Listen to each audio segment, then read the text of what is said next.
Welcome to Client Heartbeat Monday, something to look forward to on a Monday. Today we're going to be doing a deep dive into the metric of partnership.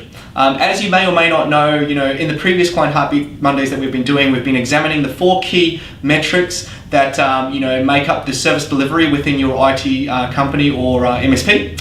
And we've established what the industry averages are, and now we're doing deep dives into each of those key metrics. And today's about partnership. Partnership being that feeling of collaboration, that feeling of working together as part of a one team, and proactiveness and all of that kind of thing. So in terms of what the industry average is currently sitting at, it's sitting at about 8.6, which is actually fairly significantly higher than, say, response times or attention to detail. And logically, we see that making sense. Obviously, IT companies are very much in the business of partnering with clients, so you would expect that to be reasonably high. And obviously, top performers, which is the average of the top 15% of companies, are currently sitting at about 9.3. So there's, again, a fair gap between, obviously the industry average and the top performers there. What we're able to do is obviously go out to speak to some of these top performers and find out specifically what they're doing differently, or where we feel, the key differences are between how their business are operating versus some of the people that are more sitting around the industry average. What we were able to find there were 3 real key distinctions from our point of view that were common and commonly spoken about when we actually went and spoke to these top performers. The first one is they had a focus around some sort of quarterly business review or some sort of on-site strategic IT meeting that occurred on a regular basis. Almost every single one of the top performers that we spoke to had some sort of system around managing this, and that was obviously ultimately to build a better partnership with clients.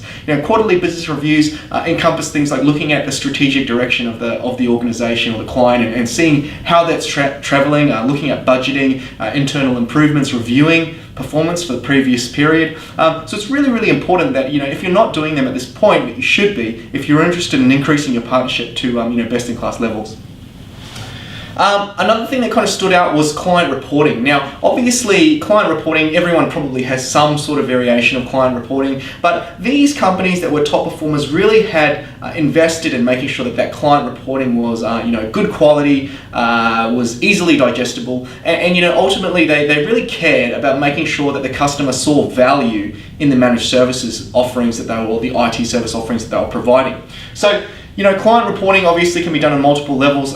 You should, if you're not already doing effective client reporting, there's really a couple of key areas that you should be focusing on. First is obviously service delivery. The second is more of an executive overview of the technical elements of the system. And really, you can either use the tools that you've got and customize them, customize the reports to be more applicable, or you can look at something like, BrightGauge, which just released version 3 of their product. I'd encourage you to have a bit of a look at that if you haven't already. And there's a lot of other different products out there in the market that you could also have a bit of a look at to improve your client reporting.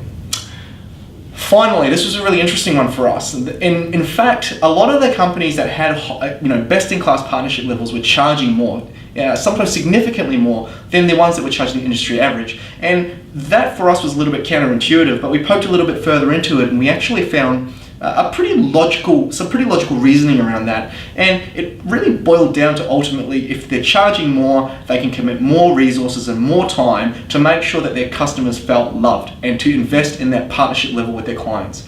If they weren't able to charge more, they would be able to only provide a lesser amount of resources to address the account, and therefore they wouldn't be able to invest in those partnerships. And so, ultimately, if you're looking at, again, improving your partnership levels to those best-in-class levels, you should really also look at increasing your price to make sure that you can spend the time with each customer to get them the best result.